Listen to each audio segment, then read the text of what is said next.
नमस्कार दोस्तों। एक बहुत अच्छी खुशखबरी निकल के आई है। आखिर जिस चीज़ का कई सालों से इंतज़ार था उसके लिए सिलेबस और पूरा पैटर्न जारी कर दिया गया है। हम बात कर रहे हैं मध्य प्रदेश एसआई की भर्ती के लिए। यहाँ पे आप देख सकते हैं 24 जनवरी को प्रकाशित हुआ है गृह विभाग मंत्रालय वल्लभ भवन भोपाल से। एसआई की भर्ती के लिए पूरा पैटर्न अपडेट कर दिया गया है, तो इसे आप देख लें। ये जो पूरी परीक्षा है पूरे पूरे 4 स्टेज में होगी। आपकी 4 स्टेज इसमें लगेंगे और 750 नंबर का आपका पूरा पेपर होगा, जिसमें 100 नंबर का पहले जो प्री होगा उसकी काउंटिंग नहीं की जाएगी। उसके बाद 300 नंबर का आपका मेंस होगा और 100 नंबर का फिर फिजिकल आपका होगा। यानी 300 के 2 पेपर। यानी मेंस आपका जो रहेगा वो 600 नंबर का रहेगा और जो फिजिकल रहेगा आपका वो 100 नंबर का रहेगा और लास्ट में आपका रहेगा इंटरव्यू 50 नंबर का। इस प्रकार टोटल 750 नंबर का रहेगा। इसके पहले 100 नंबर का प्री परीक्षा होगी जिसके तहत आपको मेंस में एंट्री मिलेगी। उसकी काउंटिंग यहाँ पे नहीं की जानी है। इसमें मात्र एक पात्रता परीक्षा ही है। इसको जब आप क्वालिफाई कर लेंगे तो आप मेंस में पहुँच जाएंगे। ठीक पीएससी के जैसे पूरा कर दिया गया सिस्टम इसको, तो थोड़ा सा अच्छे से समझ लें। यहाँ पे आप देख सकते हैं, इनको थोड़ा सा पढ़ लेंगे। यहाँ पे हम चलते हैं अभ्यर्थी की भर्ती को आवेदन पत्र में, इसको पढ़ लेंगे आप अच्छे से। यहाँ पे अभ्यर्थी की जो भर्ती है उसके लिए आवेदन पत्र में 2 पदों का नाम देते हुए विशिष्ट रूप से आपको वरीयता का उल्लेख करना है कि आप किस पद के लिए फॉर्म डाल रहे हैं। इसमें आपको तकनीकी पदों, उपनिरीक्षक रेडियो के लिए, अंगुली चिन्ह के लिए, प्रश्नाधीन दस्तावेज, फोटो, इनकी भर्ती के लिए जो होगा उसमें आपको अप्लाई करना होगा। और उप निरीक्षक जो जिला कार्यपालिक बल हैं, उप निरीक्षक जो कि विशेष सशस्त्र बल हैं और उप निरीक्षक विशेष शाखा के गैर तकनीकी समूहों के लिए आवेदन करने वाले उम्मीदवार भी तकनीकी पदों में से केवल एक के लिए आवेदन कर सकते हैं। यानी जो गैर तकनीकी वाले हैं, अगर तकनीकी में भी करना चाहें तो किसी एक में कर सकते हैं, चाहे वो रेडियो हो, आयुध हो अथवा उप निरीक्षक हो। फोटो, प्रश्नाधीन दस्तावेज के लिए। फिर शारीरिक माप का जो मान है, अभ्यर्थी का शारीरिक परीक्षण नियम 8 के उपनियम में यथा निर्दिष्ट जो न्यूनतम अर्हताओं के अनुसार जिला मेडिकल बोर्ड में एक राजपत्रित पुलिस अधिकारी की उपस्थिति में ये किया जाएगा। फिर हम समझ लेते हैं कि जो हमारा सिलेबस होगा पहले 100 नंबर का, यानी प्री जिसको हम बोल देते हैं, उसमें क्या क्या पूछा जाएगा। 10 ठो विषय होंगे। हिंदी भाषाई बोध रहेगी, अंग्रेजी, विश्लेषणात्मक क्षमता, इतिहास, भूगोल, विज्ञान, नागरिक शास्त्र, बुनियादी कंप्यूटर ज्ञान, तर्क शक्ति और करंट अफेयर्स। इतना तो आपको पहले कवर करना है। प्री के लिए 100 नंबर का आपका पेपर होगा। जो 100 नंबर का ये पेपर होगा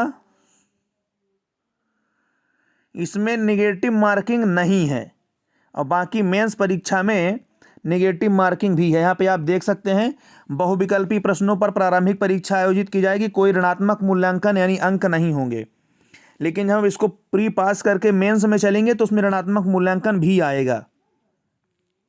ये मुख्य परीक्षा के लिए दिया हुआ है कि मुख्य परीक्षा 2 अलग अलग सत्रों में आयोजित होगी और प्रत्येक प्रश्न पत्र इसका 300 का होगा, तो 300 दूनी 600 नंबर का टोटल जो हमारी मेंस परीक्षा है वो होगी। तकनीकी जो परीक्षा है, प्रारंभिक में चयन के बाद अभ्यर्थी को मुख्य परीक्षा के साथ साथ तकनीकी लिखित परीक्षा भी देनी होगी। यानी जो तकनीकी के लिए डालेंगे उनको तकनीकी परीक्षा भी देनी होगी अलग से। यहाँ पे आप देख सकते हैं मुख्य परीक्षा लिखित परीक्षा से पृथक दिवस पर अधिकतम 300 अंकों की तकनीकी परीक्षा भी आयोजित होगी, जिसकी अवधि 2 घंटे की होगी।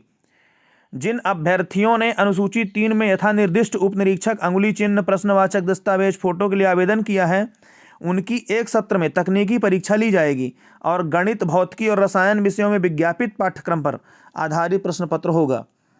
नेक्स्ट क्या कह रहा है, जिन अभ्यर्थियों ने अनुसूची 3 में यथा निर्दिष्ट उप निरीक्षक रेडियो के लिए आवेदन किया है, उनकी और एक सत्र में तकनीकी परीक्षा ली जाएगी, जो कि एक अलग से जो विज्ञापित पाठ्यक्रम है उस पर होगी है। जिन अभ्यर्थियों ने अनुसूचित 3 में यथा निर्दिष्ट उप निरीक्षक आयुध के लिए आवेदन किया है, उनकी भी एक अलग से तकनीकी परीक्षा होगी। यानी जो तकनीकी के लिए डालेंगे उनकी एक तकनीकी के लिए भी परीक्षा होगी।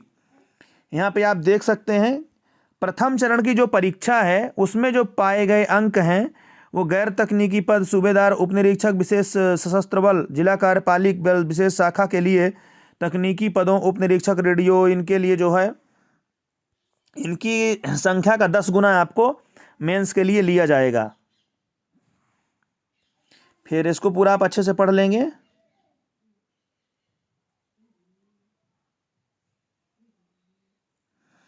फिर जब प्री के बाद जब मेंस हो जाएगा तो फिर फिजिकल है। फिजिकल आपका 100 अंकों का होगा। इसमें 800 मीटर की दौड़ 40 अंक की रहेगी, लंबी कूद आपकी 30 अंक की रहेगी, गोला फेंक आपका 30 अंक का रहेगा।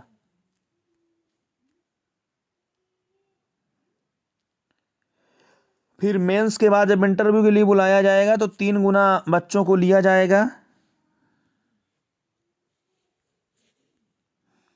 इनको थोड़ा सा अच्छे से आप पढ़ लेंगे।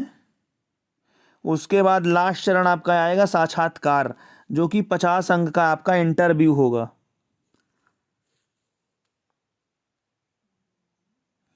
फिर यहाँ पे हम आपको उम्र सीमा दिखा देते हैं। अब ये जो उम्र सीमा है वो 38 साल तक रहेगी, यानी 38 साल तक यदि आप हैं तो आवेदन कर सकते हैं।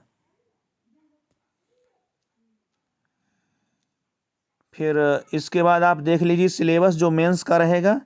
तो सिलेबस थोड़ा सा लंबा है, इसको आप अच्छे से देख लेंगे। फिर हम अलग से भी सिलेबस के लिए बता देंगे। ग्रेजुएशन चाहिए इसमें आपको,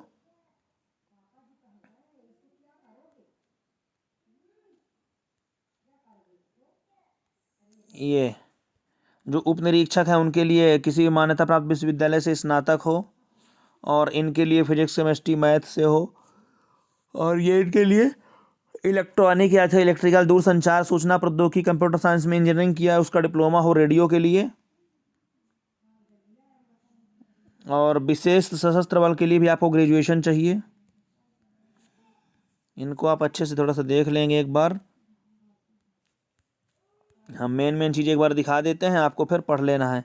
ये मेन सिलेबस के लिए आपका आगे जो मुख्य परीक्षा होगी इसमें एक प्रश्न पत्र होगा 300 अंक का, इसके 2 खंड होंगे 150-150 के। इसी प्रकार दूसरा वाला जो पेपर होगा वो भी 300 अंक का, यानी 300 अंक के 2 पेपर। ये जो 300 अंक है ये 2 खंडों में बटा होगा 150-150 में, यानी कुल आपके 4 पेपर होंगे। 150-150 मिला के ये वाला 300, और फिर 150-150 मिला के ये वाला 300, यानी कुल 150-150 के 4 पेपर आपके होंगे। 4 प्रकार के पेपर होंगे, मतलब पेपर 2 होंगे मुख्य रूप से 300 के, उसके 2 पार्ट होंगे। यहाँ पे आप देख सकते हैं प्रत्येक खंड 150 का होगा, और प्रत्येक खंड में वस्तुनिष्ठ प्रश्न पूछे जाएंगे। और यहाँ पे देख सकते हैं गलत उत्तरों के लिए ऋणात्मक अंक होंगे। जो आप मेंस परीक्षा देंगे उसमें नेगेटिव मार्किंग भी है। फिर जो प्रश्न पत्र द्वितीय होगा वो भी कुल 300 अंक का होगा, इसके भी 2 खंड होंगे 150-150, और इसमें भी ऋणात्मक अंक दिए जाएंगे।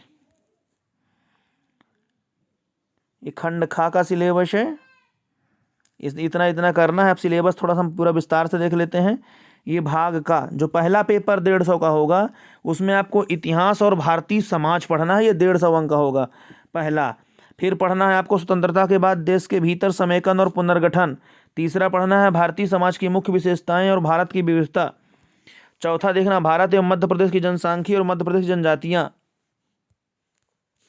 फिर 5 नंबर का है, 5वां पाठ है महिलाओं और महिला संगठन की भूमिका, जनसंख्या एवं संबंधित मुद्दे, गरीबी और विकासात्मक मुद्दे, शहरीकरण की समस्याएं और निराकरण। और 6 है भारतीय समाज पर वैश्वीकरण पर प्रभाव। इतना मिला के आपका 150 अंक का पूछा जाएगा। फिर इसी का सेकंड पार्ट होगा 150 का, इसमें आपको ये पढ़ना है भारतीय संविधान, ऐतिहासिक आधार, उसका विकास, विशेषताएं, संशोधन, महत्वपूर्ण प्रावधान और बुनियादी रचनाएं। इसका एक और नेक्स्ट लेसन है संघ और राज्यों के कार्य, उत्तरदायित्व, संघीय ढांचे से संबंधित मुद्दे और चुनौतियां, स्थानीय स्तर पर शक्तियों और वित्त का हस्तांतरण और उसमें चुनौतियां। नेक्स्ट इसी के पार्ट है। इस प्रकार टोटल आप देख सकते हैं 7 पार्ट इसमें भी हैं, अब उससे मिला के आपको 150 अंक का।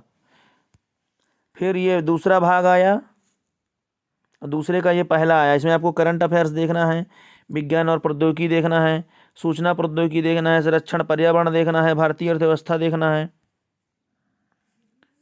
इसमें जाके आपके 13 विषय हैं, इसमें से आपको 150 अंक के आएंगे 13 विषय मिला के। फिर भाग का है, इसमें आधार संख्या और मैथ वैथ मिला के इसमें है, और ये मिला के आपके 150 क्वेश्चन होंगे। फिर ये फिजिकल के नंबर दिए हुए हैं कि आप कितने मीटर कितने सेकंड में दौड़ते हैं, तो पूरे नंबर पाएंगे। यानी अगर 124.2 से आप कम में दौड़ते हैं तो पूरे पूरे आपको 40 अंक मिलेंगे।